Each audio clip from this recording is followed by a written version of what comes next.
বাকি হয়ে যেত।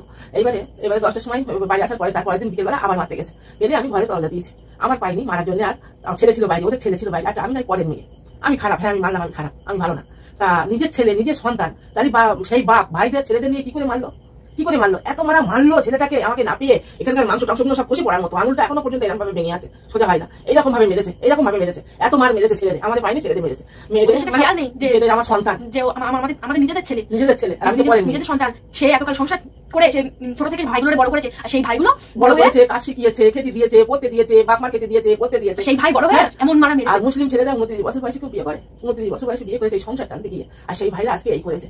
আর আমি এবারে তখন কি করবো, এবার মারার পরে তখন এবারে আমার বাপের বাড়ি থেকে লোকজন আসলো যে থানায় যাওয়ার দরকার নেই, সেই জায়গায় সংসার করতে হবে, ওরা ভালো মানুষ, আমার বাপের বাড়ি ভালো মানুষ বলি ছেড়ে দিল যে সংসার যেখানে করতে হবে, তাই আর থানা পুলিশ করার দরকার নেই, ঠিক আছে বেশ ভালো। এবার আমরা আছি স্বামী স্ত্রী দুজনে আছি ভাড়া ঘরে থাকার পরে, এবারে ওখান থেকে আমার স্বামী কাজে গেল বলে আমি বাপের বাড়ি চলে গেলাম, বাপের বাড়ি আমাকে দিয়ে আসলো, দিয়ে আসার পরে আমার মার কাছে আমি থাকলাম, থাকার পরে আমার 25 দিন পরে জল ভাঙে, 25 দিন পরে, যেহেতু এদিকে ওষুধ ইঞ্জেকশন চলেছে, 25 দিন পরে আমার পেটে যন্ত্রণা শুরু হয় আর জল ভাঙে। তখন আমার মা কি করলো, একটা লোকাল বাদুড়িয়ায় ডাক্তারের কাছে নিয়ে আসলো, নিয়ে আসার পরে সেখানে যে কি শাস্তি পেয়েছি, পেটে বলে তো বাচ্চাটা মরে গেছে, মরা বাচ্চা যন্ত্রণা কি করে সহ্য করবে, একটা জ্যান্ত বাচ্চার যন্ত্রণা সহ্য করা যায়, ডেলিভারি হয়, মরা বাচ্চা যতক্ষণ বার হচ্ছে ততক্ষণ তো আমি তো মানে যন্ত্রণায় ছটফট করছি, সেই ঘরটায় আমি উঠোন দিয়ে ঘর দিয়ে শুধু ঘোরাঘুরি খেয়েছি, এত শাস্তি পেয়েছি আমি, সে শাস্তি আমি জীবনে বলতে পারবো না, এত শাস্তি পেয়েছি এই ছোট বয়সে, এত শাস্তি পেয়েছি। সকাল 10টার সময় আমার 18-19 বছর বয়স, হ্যাঁ 18-19 বছর, আরো 18-19 বছর বয়স, হ্যাঁ তখন এবারে যখন ওই শুরু হলো ব্যথা যন্ত্রণা, ওখানে গিয়ে ওরা তো ওষুধ ইঞ্জেকশন করে রাখছে, তো যন্ত্রণা তো বন্ধ হচ্ছে না, একদম ঘোটাঘুটি করছি, এত যন্ত্রণা, সেই পরিমাণ বমি, মানে সে কি অবস্থা, সেই যন্ত্রণার কথা আমি আজও বলতে পারবো না।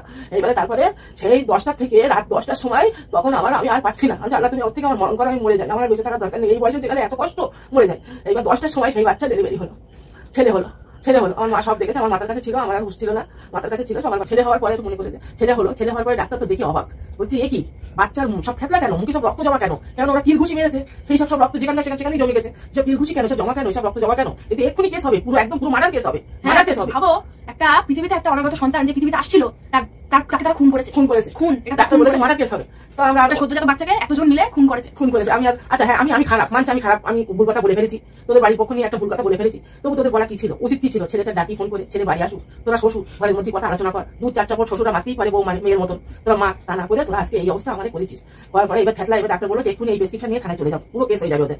তা আমরা বললাম যে না আমরা থানায় যাবো না, সহ্য করি, আল্লাহ সবকিছু দেখাবে, আল্লাহর উপরে ছেড়ে দিলাম, আমরা আর প্রোটেকশন নেই। নানোয়ার পরে এবারে আমরা থাকলাম, তখন এবারে 5 মাস পরে আমার মেয়ে পেটে আসলো, পেটে আসার পরে আমার মেয়ে হলো, বাচ্চা হলো, ওদের সঙ্গে আর কোনো সম্পর্ক নেই, শ্বশুরের সঙ্গে, তখনও আমি ভাড়া ঘরে, এবারে মেয়ে পেটে আসলো, বাচ্চা হলো, বাপের বাড়ি থাকলাম, থেকে বাচ্চা নিয়ে বাড়ি এসেছি যখন 3.5 মাস, তখনই ভাড়া ঘরে থাকি, 3.5 মাস, তারপর 2 বছর বয়স হলে আমরা এখানে এসেছি। এখানে তখন কোনো বাড়ি ছিল না, মাঠের জমি ছিল, আর ওই 3 ঘর, যে 3 ঘরের সঙ্গে আমরা মেলামেশা করি, ওই 3 ঘর ওদের সঙ্গে আমার মেয়ে খেলা করে, সবকিছু করে, ওদেরকেও ডাকি আঁকি সবকিছু করে, সেই থেকে ওদের সঙ্গে আমাদের সঙ্গে একটা মনের সঙ্গে অ্যাডজাস্ট। কিন্তু আমি শ্বশুর বাড়ির লোকের সঙ্গে মনের সঙ্গে কোনোদিন আমি অ্যাডজাস্ট হতে পারিনি, আমার কোনোদিন মানে ওদের সঙ্গে আমার এই জীবনের সম্ভব না, এই জীবনে সম্ভব না। বলো বন্ধুরা, আজকে 5 মাসের সন্তান আমার, আজকে লাইফ ছেড়ে থাকতো, তারিখে আমাকে অবাক কষ্ট থাকতো, এত লাইফ ছেড়ে থাকতো, আজকে 22 বছরের ছেলে থাকতো আমার, এই ছেলেটা ওরা খুন করে দিয়েছে মেরে, এরকম ভাবে কেউ মারে, কোনো নির্যাতন আছে এর উপরে, কেউ নির্যাতন আছে এর উপরে। তারপরে আমার বাপের বাড়ির কথা বলছো, বাপের বাড়ি তো সবাই আছে, কিন্তু আমরা একা কেন বলো তো, একটা জায়গায় দুর্বল, গরিব, মেন উদ্দেশ্য হচ্ছে গরিব বলে আজকে কেউ নেই। তো শ্বশুর বাড়ির কথাটা তো তোমরা শুনলে, আমরা কেন আমার মায়ের শ্বশুর বাড়ির কেউ কারোর সাথে কেন আমরা মিশি না, তোমরাই বলো। এই ঘটনার পরে আর মন থেকে কারোর সঙ্গে মিশতে ইচ্ছা করে, তাও আমার মা অনেক পরে যখন আমি বড় হয়ে গেছি, তাও মানে মেশার চেষ্টা করেছে, কিন্তু হয় না, আখেরে তাদের সাথে মেশার মতো না, তাদের ব্যবহার, তাদের কথাবার্তা, তারপরে মেশার মতো না, তো এই জীবনের সম্ভব না তাদের সাথে মেশা। ওই জন্য তোমরা দেখতেও পাও না, এতদিন ধরে তোমরা বলে এসেছো ওইসব ঘটনা, যে কি কেন তোমাদের কেউ কেন নেই, তো ভিতরে এই এত বড় একটা ঘটনা এতদিন পরে আমি তোমাদের সঙ্গে, আমার মা তোমাদের সঙ্গে আজকে বললো, আজকে এই বাচ্চাটা হয়েছে, এই বাচ্চাটার মুখ পানে তাকিয়ে, এত বড় অভাবের সংসার, এর মুখ পানে তাকিয়ে আজকে আমার সন্তানের জন্য আমি আজকে এখানে সংসার করে গেলাম। আমার মতো মেয়ে এই এত কষ্ট যন্ত্রণা পেয়ে কেউ থাকতো না, বাচ্চা নিয়ে হয়তো চলেই যেত এখান থেকে, কিন্তু তবু ধৈর্য ধরে কষ্ট করে খেয়ে না খেয়ে আমার এই বাচ্চাটাকে নিয়ে আমি এখানে সেইভাবে আমি সংসার করেছি, যাও না তাই এইভাবে সংসার করেছি। আমার জীবনের উপর দিয়ে বহু কাহিনী চলে গেছে, এরকম কাহিনী মনে হয় শ্বশুর বাড়ির লোক নির্যাতন দেয়, কিন্তু এইরকম নির্যাতন, এইরকম যে 5 মাসে বাচ্চা পেটের থেকে মেরে ওরা খুশিয়ে দিয়েছে, আবার বলছে যে বাচ্চা কাল দিয়ে বার কর, কেমন পরিবেশ চিন্তা কর। আমি হাজার মানছি আমি পথ, আমি ভালো না, আমি খারাপ, তবু এইরকম অত্যাচার করা যায়, তোমরা বলো, এইভাবে অত্যাচার করেছে। শ্বশুর বাড়ি সবাই আছে, দেওর শ্বশুরা সবাই আছে, অনেক বড় পরিবার সবাই আছে, কিন্তু আমি একা, আমি কারোর সঙ্গে মিশি না, আমার মনের পেগের থেকে আমি কারোর সঙ্গে মিশি না, আমি নিজের কাজ করি, নিজের সংসার করি, আমি ঘরে থাকি, আমি কারোর ওই আমার শ্বশুর বাড়ির সম্পর্কে আমি মিশি না, সব বুকু চেপে রেখে আমি তবুও হাসি খুশি করে বেড়াই, সবকিছু চেপে রেখে। আজকে আমার নাকের রোগটা কেন হলো, মানসিক রোগটা কেন হলো, এই সংসারের অভাব, চিন্তা ভাবনা, কিভাবে সংসার চলবে, মানুষের কাছ থেকে টাকা ধার, এর কাছ থেকে টাকা ধার, ওর কাছ থেকে টাকা ধার, কত লোকের কাছে কত খারাপ কথা শুনেছি, শুনে আমি আজকে এখানকার জিনিস ওখানে, ওখানকার জিনিস ওখানে, দর্জি কাজ করে কত টাকা হয়, কত টাকা হয়, এখানকার জিনিস ওখানে, ওখানকার জিনিস ওখানে, আমি করে করে আমি সংসার চালিয়েছি। আমি যাও না তাই কত কথা শুনেছি লোকের কাছে। আজকে আমি এটা ইনকাম করতে বলে, যাও একটু সংসারে দিচ্ছে বলে আজকে আমি একটু সুচ্ছল, একটু মনের দিক দিয়ে একটু সুচ্ছল, মনের দিক দিয়ে একটু শান্তি, সংসারের দিকে একটু সুচ্ছল, মনের দিক দিয়ে একটু শান্তি। অনেক কথা শুনেছি লোকের কাছে, অনেক কথা।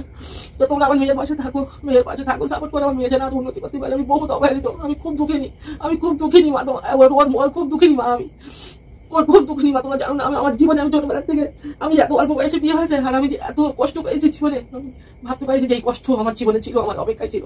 এমন পরিবেশে বিয়ে হয়েছে, আমার বাবা চাইনি কেন বিয়ে দিতে, যেহেতু আমার শ্বশুরবাড়ি এলাকার আমার বাবার সঙ্গে কিছু কিছু ভালো ভদ্র মানুষের সঙ্গে সম্পর্ক আছে, যেহেতু তিনি শিক্ষিত লোক, তিনি হাজারবার বারণ করেছিলেন যে না ওখানে মেয়ে বিয়ে দেওয়া হবে না। আমার বিয়ের দিন পর্যন্ত আমার বাবা ঘটক নিয়ে এসছে যে না ওখানে মেয়ে বিয়ে দেওয়া হবে না। আমার ভাইরা বোনেরা মিলে এরা বলেছে আমাদের এত আছে অত আছে মিলে, তাই আমার মা এখানে সংসারটা একমাত্র করে যেতে পেরেছে কারণ আমার পাপা আমার মার সাপোর্ট ছিল। সারাক্ষণ আমার সাপোর্টে ছিল আমার স্বামী। আমার স্বামী আয় করতে রাপালু কম আয় করেছে, কিন্তু সারাক্ষণ আমার পাশে উনি থেকেছে, আমার সাপোর্টে থেকেছে, আমার সহায় থেকেছে। ওই জন্য আজকে আমি এখানে এখনো পর্যন্ত আমি দাঁড়িয়ে আছি। আমার স্বামী থেকেছে আমার পাশে, আর এই স্বামী আর এই বাচ্চাটাকে নিয়ে আজকে আমি এখনো সংসার করছি। আমার কাহিনী বিশাল কাহিনী, এখনো কাহিনী আছে তোমাদের সঙ্গে, এখনো বলবো। এখনো কাহিনী বলা হয় না, বহুত কষ্ট পেয়েছে জীবনে। এমন পোড় খেয়ে খেয়ে খেয়ে খেয়ে আজকে এই জায়গায় এসে দাঁড়িয়েছি। মানে মানুষ শক্ত হয়ে যায়, পোড় খেয়ে খেয়ে পাথর হয়ে যায়, আমি এখন পাথর হয়ে গেছি, পাথর।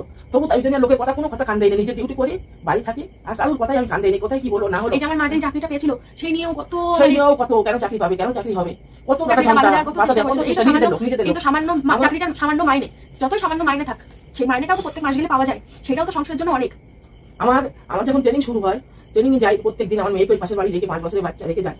আমার শ্বশুর লোকের সঙ্গে গল্প করে ভরম করতে যাচ্ছে, ভরম দিতে যাচ্ছে, চাকরি না তো ভরম দিতে যাচ্ছে।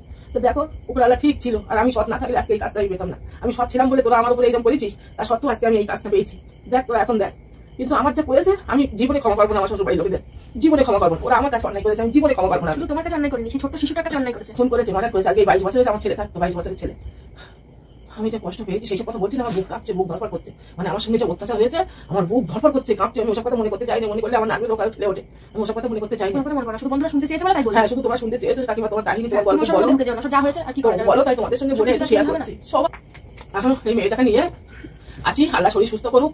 আমি আল্লাহর কাছে সবসময় দোয়া করি, সবসময় দোয়া চাই, আল্লাহ যে তুমি আছো, আমার কেউ নেই, তুমি আছো, তুমি আছো। আমি সবসময় আল্লাহর কাছে বলি, সবসময় সবসময় আল্লাহর কাছে আমি দোয়া চাই যে তুমি আছো, তুমি আছো, আমার কেউ নাই, চাই তুমি আছো। কিন্তু আমার টুকটুক করে আস্তে আস্তে যা আমি আল্লাহর কাছে চাই, আমি সব সফল হই, সব সফল হই। সত্যি আমি, তোমরা আমার মেয়ের পাশে থাকো, আর তোমরাই আছো, তোমরাই থাকো। আমি তো সুখ দুঃখের গল্প তোমাদের সঙ্গেই করবো, আর কারোর সঙ্গে করবো না। তোমরা আমার নিজের মানুষ, পরিবারের মানুষ হয়ে গেছো, আর তোমরা আমার মেয়ের পাশে থাকো, একটু সাপোর্ট করো, যাতে আমরা একটু চলে উঠতে পারি। এইটাই দোয়া করলাম আল্লাহর কাছে। আল্লাহর কাছে তোমরা দোয়া করো। আরো আছে অনেক, মনে হচ্ছে না একদিনে মনে হচ্ছে। তো তোমরা তো সবই শুনলে, বাস্তব ভয়ঙ্কর চিত্র জীবনের। মা হয়ে বোধহয় এখনো পর্যন্ত স্ট্রং রয়েছে। আমার সঙ্গে যদি এরকম ঘটনা ঘটতো আমি তো বোধহয় কবেই উপরে চলে যেতাম, কারণ আমার অত ধৈর্য ক্ষমতা নেই। আমি খুবই ইমোশনাল, আমার মা খুব শক্ত, খুব শক্ত, অত সহজে চোখ দিয়ে জল বেরোয় না আমার মার, খুব শক্ত মানুষ। কিন্তু আমি একদমই শক্ত না, আমার খুব ইমোশনাল। আমি সামান্য ব্যাপারে এমন কান্না করি, আমার চোখ খুলে, চোখ লাল হয়ে যায়, শ্বাসকষ্ট শুরু হয়ে যায় সামান্য কারণে। মানুষের কাছ থেকে আঘাত পেলে, ছোট ছোট আঘাত পেলেও প্রচুর কান্না করি। আর আমার মার জীবনে তো এত বড় একটা আঘাত, আমি সেটা ভাবলেই না আমার বুক ধরপড় শুরু হয়ে যায়। যদি আমার সাথে এরকম, আমার 17-18 বছর বয়স যখন ছিল, তখন যদি আমার সাথে এরকম কোনো ঘটনা ঘটতো, তাহলে আমি কি করতাম? মানে আমার নিজের সাথে ঘটছে যে আমাকে মেরে ধরে আমাকে এরকম করছে, বলার কোনো ভাষা নেই। এই ঘটনা বিশ্লেষণ করার কোনো ভাষা নেই। এটা মর্মান্তিক, একদম মর্মান্তিক ঘটনা, এটা মর্মান্তিক দৃশ্য। বাকি সেই দৃশ্য আমাকে দেখতে হয়নি, দেখেছে অনেকে দেখেছে সেই সময় যারা ছিল। এত বড় মানুষ, কতটা মান সম্মান, 10 হাত ছাড়ি করে নিয়ে আমি দুটো হাত বুকে বেঁধে আছি, আর আমাকে আমার শ্বশুর চুলের মধ্যে ধরে ছেলেদের বলছে মার, মেরে ওর বাচ্চা গাল দিয়ে বের করো, বাচ্চা গাল দিয়ে বের করো। তারপরের দিন পাপারেও মেরেছে। তারপরের দিন আমি ঘরে দরজা দিয়েছিলাম, মনে নিজের সন্তান, ওদের সন্তান কি করে মারলো, পাপারি এমনটা এখন দেখা। এখানে মাংসগুলো সব খুশি করেছে, কি করে মারলো। শুধু আমার স্বামী আমার পাশে ছিল, আমার স্বামী পাশে ছিল। আমি তোমাদের কাছে শেয়ার করবো বলি অনেকদিন থেকে, কিন্তু আমি করি না। আমি দেখি করবো একদিন আমার কাহিনীগুলো সবকিছু বলবো। আরো বিয়ের পর আরো অনেক কাহিনী আছে, অনেক কাহিনী। 16 বছর বয়সে বিয়ে হয়েছে, তো তখন সময় তত বুঝতাম না স্বামী স্ত্রী মিল, ভালোবাসা, আমি সবকিছু বুঝতাম না। 1 বছর আমাদের সঙ্গে সম্পর্ক হয়নি। তারপরে আস্তে আস্তে যখন একটু বড় হলাম, তখন আস্তে আস্তে স্বামী স্ত্রী সম্পর্ক হলো। যেহেতু বাবার সঙ্গে আমার বয়স অনেক ডিফারেন্স, 16 বছর বয়স আর কোথায় 29 বছর বয়স। তবু সংসার করছে, আজকে সংসার করছে, কিছু করার নেই, কোথায় যাবো, সংসার করছে। বাচ্চাটা হওয়ার পর থেকে তারপর আস্তে আস্তে সব ঠিক হয়ে গেল। কি করে মারলো নিজের সন্তানের, মেরে খুশিয়ে দিল, মেরে ফেলে দেওয়ার চেষ্টা করেছিল। আমার শ্বশুরি আর একটা ভাই এমন করে, মানে এমন জায়গায় টিপে ধরেছে, মানে মরেই যেত। কি করে পারে বাপ যে ভাইদের নিয়ে, ছেলেদের নিয়ে আর আমার বড় ছেলের মাতি যাচ্ছে, কি করে পারে? আর আমি তো পরে মেয়ে, আমার তার ছেড়ে দেয়, আমার ছেড়ে দেয়। সামান্য একটা কথা নিয়ে আমি সেই কথা বলেছিলাম, মানে তুমি আমাদের বাড়ি দোষ তুলে দিচ্ছ, এই হচ্ছে অন্যায়। ঠিক আছে, সেই দোল থাকতে গিয়ে যে এত বড় একটা কেচ্ছা হয়ে গেল সব দর্শকের সামনে। হ্যাঁ, যে একটা অন্যায় করেছি, তা ঘৃণা লাগে আমার। সব কথা শুনি যখন এসব মানুষদের প্রতি আমার ঘৃণা ছাড়া কিছু আসে না। বিশ্বাস করো, ঘৃণা ছাড়া কিছু আসে না। এত বড় স্বভাবের কাজ করেছে, বিশাল স্বভাবের কাজ করেছে, বিশাল স্বভাবের কাজ করেছে। আমি একদম এই জীবনে আর মন থেকে কোনোদিন মেনে নেবো না। আমার জীবনে যা করেছে, আর আমি জীবনে যে কষ্ট পেয়েছি, যেমন ওইসব জ্বালা যন্ত্রণা পেয়েছি, তেমন সংসারে অভাব কষ্ট পেয়েছি। সব দিক দিয়ে আমার জীবনটা একদম পুরো সার্কার হয়ে গেছে এই জীবনে। এরকম মনে কারোর জীবনে হয়নি, অভাব কষ্ট হয়েছে, কিন্তু এইসব নির্যাতন এইসব কারোর হয়নি। বহুত বহুত। তো যাই হোক, সবকিছু তোমাদের সঙ্গে সবকিছু তো বলা হলো না, তাও যেগুলো মেন জিনিস তোমাদের সঙ্গে যেগুলো, সেগুলো সব মা বললো। তো আমরা সব জানি, কারণ মা অনেকবার বলেছেন কাঁদতে কাঁদতে আমাদের সঙ্গে, তো আমরা সবই জানি এইসব ঘটনা। তো তোমরা শুনি। বাবা রাস্তা দিয়ে যখন নিয়ে আসছে আমার শ্বশুর, তখন সাইকেল তুলে দিয়েছে আমার গাড়ির উপরে, আবার রাস্তা দিয়ে মারতে মারতে নিয়ে গেছে ওই বাড়ি, আবার বলছে বেঁধে মার। তোমার তখন ওই সময় বলা উচিত ছিল না যে আমি থানায় যাচ্ছি, ওখান থেকে চুপি চুপি চলে এসে আমি তো ওই অবস্থায় থানায় যাওয়া উচিত। আমি অত বুঝলাম না, অত বুঝতে পারিনি, তখন অত বুদ্ধি হয়নি আমার।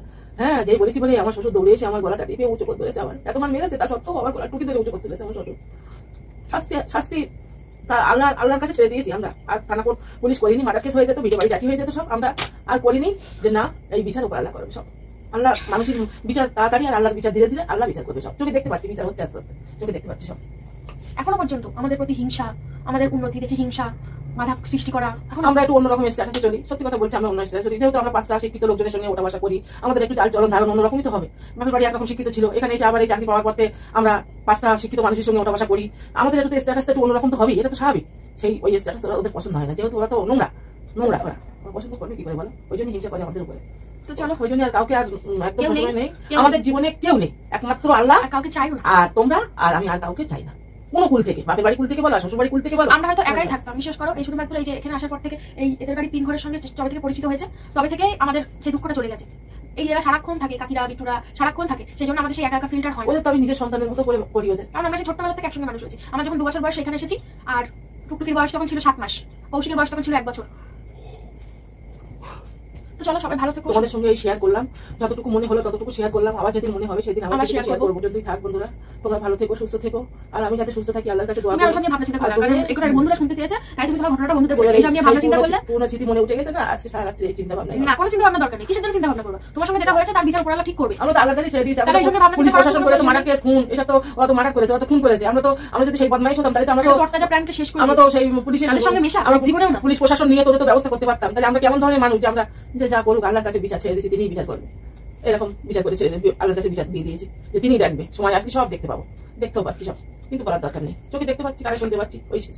যে তার নামে নিন্দা পাচা যেমন এই করেছে বলেই হয়েছে, আমি বলবো না তো, আমি তো বুঝতে পারছি যে কিসে থেকে কি হচ্ছে। ভিডিওটা শেষ করছি। সবাই ভালো থেকো, তোমরা আমার মেয়ের পাশে থাকো, আমার মেয়েকে সাপোর্ট করো, আমার মেয়েকে যেন আরো একটু উন্নতি করতে পারে। আমি বিশাল কিছু চাই না, আমার প্রয়োজন মতো, প্রয়োজন ছাড়া আমি আর কিচ্ছু চাই না।